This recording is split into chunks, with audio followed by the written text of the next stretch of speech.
জগজীবনপুর নামটি হয়তো বাংলার অন্যান্য প্রত্নতাত্ত্বিক স্থানের মতো সুপরিচিত নয়, কিন্তু এর মাটির নিচে লুকিয়ে আছে এক হারিয়ে যাওয়া যুগের প্রতিচ্ছবি। পশ্চিমবঙ্গের মালদা জেলায় অবস্থিত এই স্থানটি একসময় সাধারণ মানুষের কাছে অজানায় ছিল, তবে কাকতালীয়ভাবে কয়েকটি গুরুত্বপূর্ণ প্রত্নতাত্ত্বিক আবিষ্কারের মাধ্যমে এটি আজ ইতিহাসবিদদের দৃষ্টি আকর্ষণ করেছে। জগজীবনপুরের গল্প শুধুমাত্র প্রাচীন ইট ও ধ্বংসাবশেষের নয়, বরং এটি এক সোনালী সময়ের কথা বলে, যখন বাংলায় বৌদ্ধ ধর্ম বিকশিত হয়েছিল এবং মঠগুলো জ্ঞানচর্চা, সংস্কৃতি এবং আধ্যাত্মিক সাধনার কেন্দ্রস্থল হিসেবে গড়ে উঠেছিল। 20 শতকের শেষভাগে জগজীবনপুর প্রত্নতাত্ত্বিক গবেষণার কেন্দ্রে উঠে আসে। স্থানীয় কৃষকরা চাষাবাদের সময় মাটির নিচে চাপা পড়ে থাকা কিছু প্রাচীন পোড়ামাটির শিলমোহর খুঁজে পান। এইসব শিলমোহর প্রাচীন বাংলা লিপিতে লেখা কিছু অক্ষর ছিল, যা গবেষকদের মনে সন্দেহের সৃষ্টি করে। যখন প্রত্নতাত্ত্বিকরা খনন কাজ শুরু করেন, তারা আবিষ্কার করেন একটি পূর্ণাঙ্গ বৌদ্ধ বিহার, যার নির্মাণকাল নবম শতকে পাল যুগের শাসনকালে বলে মনে করা হয়। পাল রাজারা বৌদ্ধ ধর্মের বড় পৃষ্ঠপোষক ছিলেন এবং তাদের শাসনামলে বাংলার একাধিক বৌদ্ধবিহার নির্মাণ হয়, যা শিক্ষার্থীদের জন্য জ্ঞানের কেন্দ্রস্থল হিসেবে কাজ করত। জগজীবনপুরের সবচেয়ে গুরুত্বপূর্ণ আবিষ্কার ছিল একটি তাম্রফলক, যা এই স্থানের ঐতিহাসিক তাৎপর্য সম্পর্কে মূল্যবান তথ্য প্রদান করে। এই ফলকটি পাল সম্রাট মহেন্দ্রপাল কর্তৃক প্রণীত ছিল এবং এতে নন্দা দীর্ঘিকা উদরাঙ্গ মহাবিহারের কথা উল্লেখ করা হয়েছে। এটি নিশ্চিত করে যে এই অঞ্চলটি একসময় একটি বিশিষ্ট বৌদ্ধ শিক্ষা কেন্দ্র ছিল। এই তাম্রফলকের লেখাগুলো শুধুমাত্র এই স্থানের প্রাচীনত্ব প্রমাণ করেনি, বরং পাল আমলের মঠগুলোর প্রশাসনিক ও ধর্মীয় গুরুত্বকেও তুলে ধরেছে।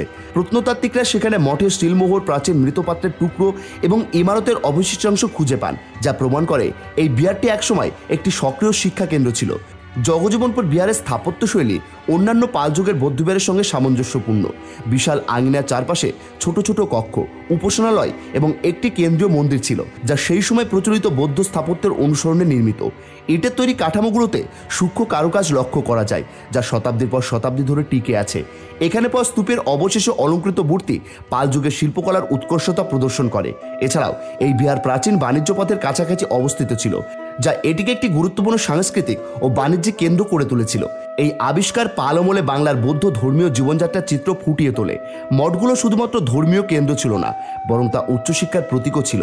এখানে বসবাসকারী ভিক্ষুকরা বিভিন্ন ধর্মীয় শাস্ত্র, দর্শন এবং চিকিৎসা শাস্ত্র অধ্যয়ন করতেন। অনেক বৌদ্ধ ভিক্ষুক এখান থেকে চীন, তিব্বতের মতো দূরবর্তী অঞ্চলে যাত্রা করতেন এবং সেখানে পাল আমলের শিক্ষা ও সংস্কৃতি প্রচার করতেন।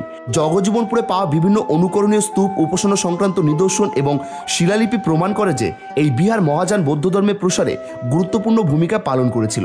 তবে এত গুরুত্বপূর্ণ একটি স্থান শতাব্দীর পর শতাব্দী ধুলোমাটির নিচে চাপা পড়েছিল।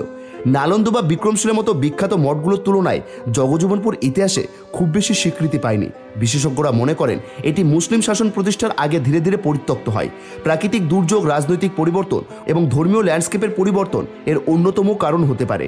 যখন বাংলায় হিন্দু ও ইসলাম ধর্মের প্রভাব বৃদ্ধি পেতে থাকে, তখন অনেক বৌদ্ধ শিক্ষাকেন্দ্র ধীরে ধীরে বিলুপ্ত হয়ে যায়। তবে প্রত্নতাত্ত্বিকদের কাছে জগজীবনপুর শুধুমাত্র বৌদ্ধ ইতিহাসের নয়, বাংলার সামগ্রিক ইতিহাসেরও একটি গুরুত্বপূর্ণ অংশ। এটি পাল যুগের শিক্ষা ও সংস্কৃতির বিকাশ সম্পর্কে নতুন দৃষ্টিভঙ্গি প্রদান করেছে। এখানে পাওয়া নিদর্শনগুলো মধ্যযুগীয় বাংলার সামাজিক, অর্থনৈতিক ও ধর্মীয় অবস্থার উপর নতুন আলোকপাত করেছে। কিন্তু এই গুরুত্বপূর্ণ প্রত্নতাত্ত্বিক স্থান সংরক্ষণ করা অত্যন্ত জরুরি। দুঃখজনকভাবে জগজীবনপুর এখনও আন্তর্জাতিক স্বীকৃতি পায়নি এবং পর্যাপ্ত সংরক্ষণমূলক ব্যবস্থা নেওয়া হয়নি। সরকারের সহযোগিতা ও জনগণের সচেতনতা বাড়ানো না গেলে এটি আবারও ধ্বংসের সম্মুখীন হতে পারে। অন্যান্য বিখ্যাত বৌদ্ধ ঐতিহ্যের স্থানগুলোর মতো এটি গবেষণা ও পর্যটনের কেন্দ্রবিন্দু হতে পারে, যদি সঠিক উদ্যোগ নেওয়া হয়। যারা জগজীবনপুর পরিদর্শনে যান, তারা এক অনন্য অভিজ্ঞতা লাভ করেন। এই নিঃশব্দ ধ্বংসস্তূপের মধ্যে দিয়ে হাঁটতে হাঁটতে মনে হয় শত শত বছর আগে এই প্রাঙ্গণে বৌদ্ধ ভিক্ষুকরা চর্চা করতেন, উপাসনা করতেন এবং ধর্মীয় আলোচনা করতেন। তাদের পায়ের আওয়াজ, স্তোত্রপাঠের সুর এবং ধ্যানের পরিবেশ যেন এখনও বাতাসে মিশে আছে। এখানে পড়ে থাকা ইটের টুকরো, বিবর্ণ কারুকাজ এবং ক্ষয়ে যাওয়া পথগুলো এক হারানো সময়ের সাক্ষ্য বহন করছে। ইতিহাস কখনো হারিয়ে যায় না, বরং সময়ের স্তরে স্তরে লুকিয়ে থাকে, শুধুমাত্র অনুসন্ধিৎস চেতনার অপেক্ষায়।